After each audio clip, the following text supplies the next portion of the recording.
Hello everybody and welcome back to the Fortress of Solitude. Today we're going to be checking out Beast World issue 3 by Tom Taylor and Lucas Meyer. Some secrets of the Beast people are revealed this issue as Starfire and Donna continue their battle with the infected Black Adam, while also dodging the spores in hopes they don't get infected as well.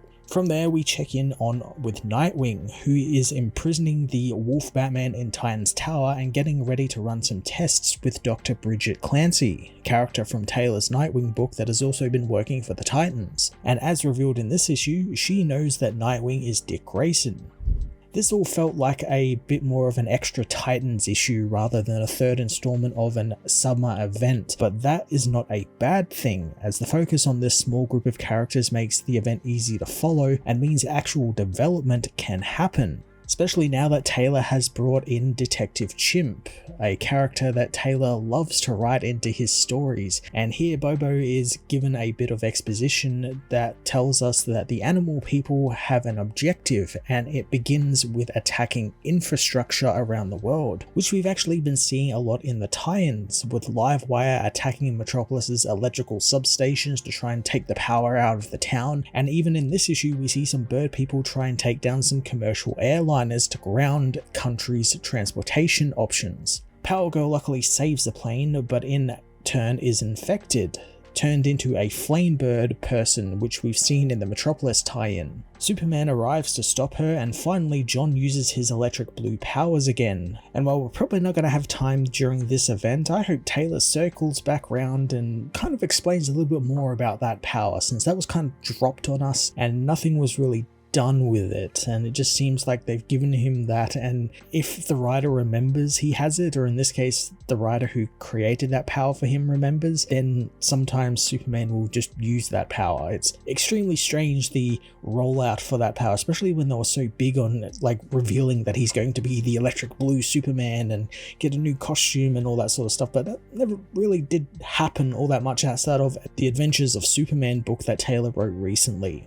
From there, Superman just kind of disappears from the story, like quite literally him and Power Girl shoot out of frame and we don't see them again at all throughout the book. Taylor switches focus back to the Central Titans team, and Donna and her lasso are put to good use, and Garo is reined in a little, at least for now, but it's obvious he's going to break free and cause more chaos. I've really been liking the stuff with this main Titans crew. It's very fleshed out and everyone gets a chance to be the main focus at one point or another. So then when we get to the Amanda Waller portion of the book, it feels like the complete opposite.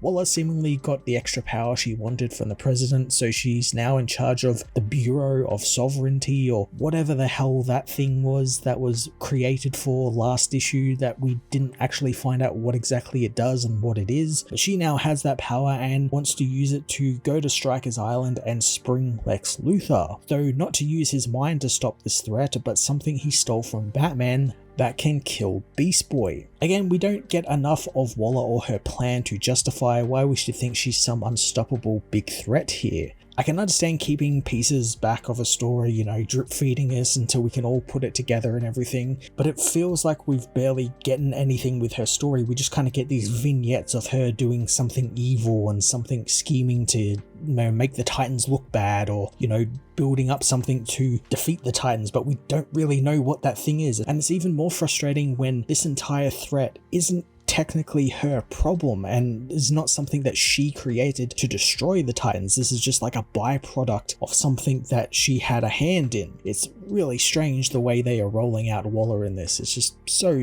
strange. This also feels like a missed opportunity for Taylor to pay off something he set up in the last few issues of his Titans book, which is that Nightwing has his own contingencies in place for the other Titans. He made a point to reveal that in his book, yet now Waller is going after something Batman has to stop Beast Boy. To me, it makes more sense that if she is so desperate to stop these younger heroes, these Titans, why not use Nightwing's own contingencies against the Titans? You could even have it so it looks like Dick is using them and kind of frame him for using these contingencies he has gone on record and saying that he would never use, and that you could shatter the team's trust and sow some infighting in their ranks and everything, and I think that would have been really quite interesting. But that's not what's happening at all. Again, it's coming back to Batman because of course it comes back to Batman. Lucas Meyer joins the book as the new series artist, and he keeps the energy Ivan Reyes gave the book in the first 2 issues. Everything looks so bold and clean, with some great use of paneling throughout the issue. The action was also a nice mix of big scale, event summer blockbuster stuff and more focused superhero action, even with some classic superhero stuff like saving a falling aeroplane.